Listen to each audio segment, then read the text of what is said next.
अस्सलामुअलैकुम अजीज़ दोस्तों, उम्मीद है आप रब्बुल इज़्ज़त के फज़ल करम से बिल्कुल सही सलामत होंगे।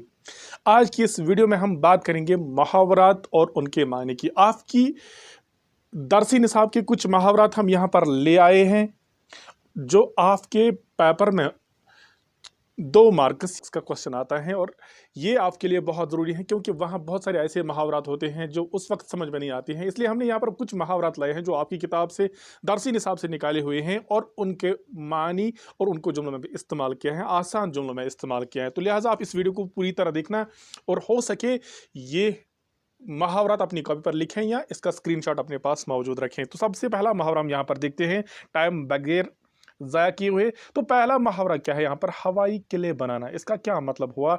इसका मतलब हुआ गैर हकीकी बातें सोचना या ख्याली मंसूबे बनाना।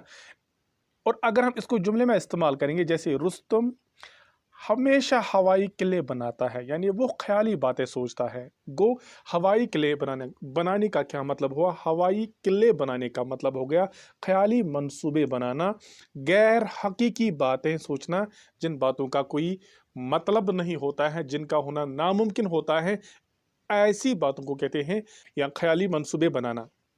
तो दूसरा देखते हैं, दूसरा क्या है? यह है जां बहक तस्लीम होना। जां बहक तस्लीम होना, इसका क्या मतलब हुआ? इंतकाल करना या मर जाना, मर जाना या इंतकाल करना। इसका अगर हम जुमला बनाते हैं, इसका जुमला है अपनी सल्तनत बाई के सुपर्द करके बादशाह जां बहक तस्लीम हुआ। यानी जब बादशाह ने अपनी सल्तनत अपने बाई के सुपर्द कर दी, इसके बाद बादशाह का इंतकाल हुआ, बादशाह मर जाता है, इसे कहते हैं जां बहक तस्लीम होना।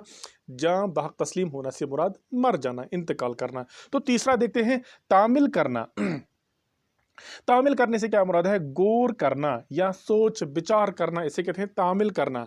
अगर हम इस मुहावरे को जुमलों में इस्तेमाल करते हैं तो इस तरह जुमला बनाते हैं, जैसे मुबारक ने तामिल करके शहजादे की जान बचाई। यह यहाँ पर शहजादे की जान बचाई या शहजादी की जान बचाई, तो दोनों ठीक है। यानी मुबारक ने जब गौर किया कि शहजादे को मारने का मंसूबा बनाया जा रहा है, तो मुबारक ने इस पर गौर किया कि क्या किया जाए। तो यही कहते हैं तामिल करना हुआ। तामिल करना से हुआ मुराद गौर करना। मुबारक ने तामिल किया, तामिल किया या मुबारक ने तामिल करके शहजादे की जान बचाई। तो इस तरह से आगे बढ़ते हैं। चौथा जो है हमारा, यह है रीछ जाना। रीछ जाना से क्या मुराद हुआ? ये मायल होना या आशिक होना, मायल होना, आशिक होना। तो इसको अगर हम एक जुमला बनाते हैं, हजन समझ लिया, हजन ने समझ लिया कि ये औरत रीछ गई। आपकी दरसी निसाब में सबक नंबर 2 से ये मुहावरा लिया गया है कि मायल होना, रीछ जाना, हजन ने समझ लिया, इसे हिजन भी पढ़ते हैं, हाजन भी पढ़ते हैं, कि ये औरत रीछ गई या ये औरत रीछ गई है। तो आगे बढ़ते हैं। इसके बाद क्या है? यह है आतश का परकाला। आतश का परगला, इससे क्या मुराद है? चालाक भी इससे कहते हैं, या इसका दूसरा मतलब हुआ सुलगता फितना। जाहिद और आमिर में आतश का परकाला, यानी दोनों में लड़ाई है, लेकिन अंदरूनी लड़ाई है जो अभी तक जाहिर नहीं हुई है। फितना बढ़ता जा रहा है, उभरता जा रहा है, लेकिन अभी तक जाहिर नहीं हुआ है, उसे कहते हैं सुलगता फितना, यानी आतश का परकाला। इसका अगर हम उर्दू में मतलब देखते हैं, कहते हैं इसे चालाक है ये। दूसरा अगर इसमें माने देखना चाहेंगे तो वह है सुलगता फितना। और जब इसको जुमले में इस्तेमाल करते हैं, जाहिद और आमिर में आतश का परकाला है, यानी दोनों में अंदरूनी लड़ाई है जो अभी तक जाहिर नहीं हुई है। आगे बढ़ते हैं। इसके बाद क्या देखते हैं?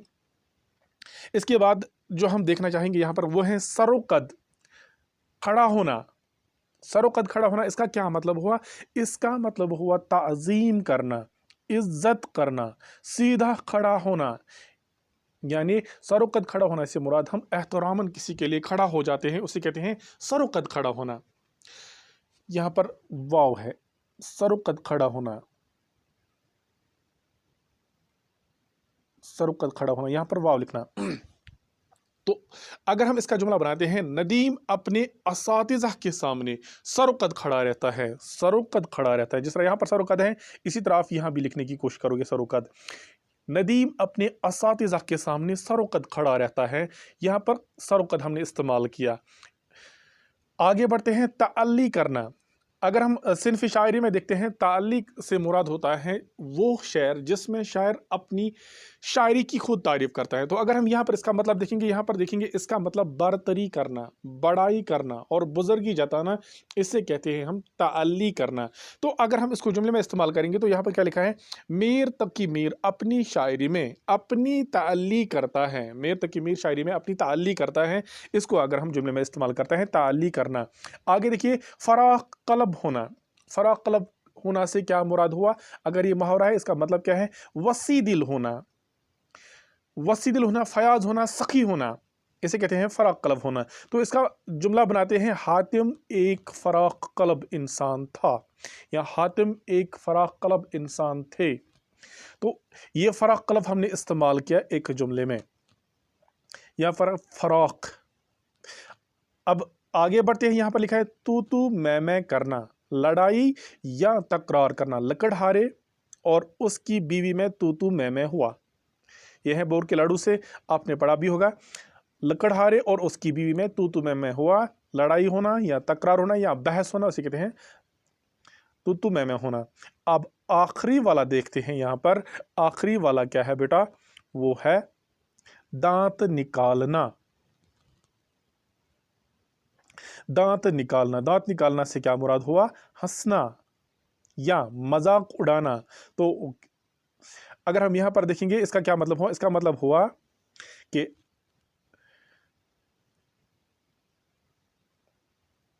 मेरी नाकामी देखकर दुश्मन मेरा दांत दिखा रहा है। यानी जब मुझे मेरा दुश्मन नाकाम देख रहा है तो वो मुझे यहाँ पर दांत दिखा रहा है, वो मुझे मजाक उड़ा रहा है मेरा दुश्मन मेरी नाकामी देखकर। इसे कहते हैं दांत दिखाना, दांत निकालना। तो मेरे दोस्तों, आज हमने ये 10 जुमले आपके लिए पेश किए, ये मुहावरात पेश किए। आप इन मुहावरात को अच्छी तरह से समझोगे, याद करोगे, अपनी कॉपी पर लिखोगे। ज़रूर बेज़रूर इसमें से कुछ मुहावरात आते हैं, जैसे लास्ट ईयर इसमें से कुछ मुहावरात आए हुए हैं आपके पेपर में, इस साल भी आएंगे। हम इस पर 1-2 वीडियोज़ बना रहे हैं। बहुत सारे मुहावरात का ढेर सारे मुहावरात हम आपके सामने पेश करने वाले हैं, लेकिन शर्त है कि आप अपनी कॉपी पर लिखें, याद करें और समझ लें, ताकि आपको इंशाअल्लाह कल आने वाले एग्ज़ाम में अच्छी तरह से कामयाबी हासिल होगी। तो आज की वीडियो में हम यहीं पर आपसे इजाज़त लेना चाहेंगे। मिलते हैं अगली वीडियो में, जब तक के लिए अल्लाह हाफिज़।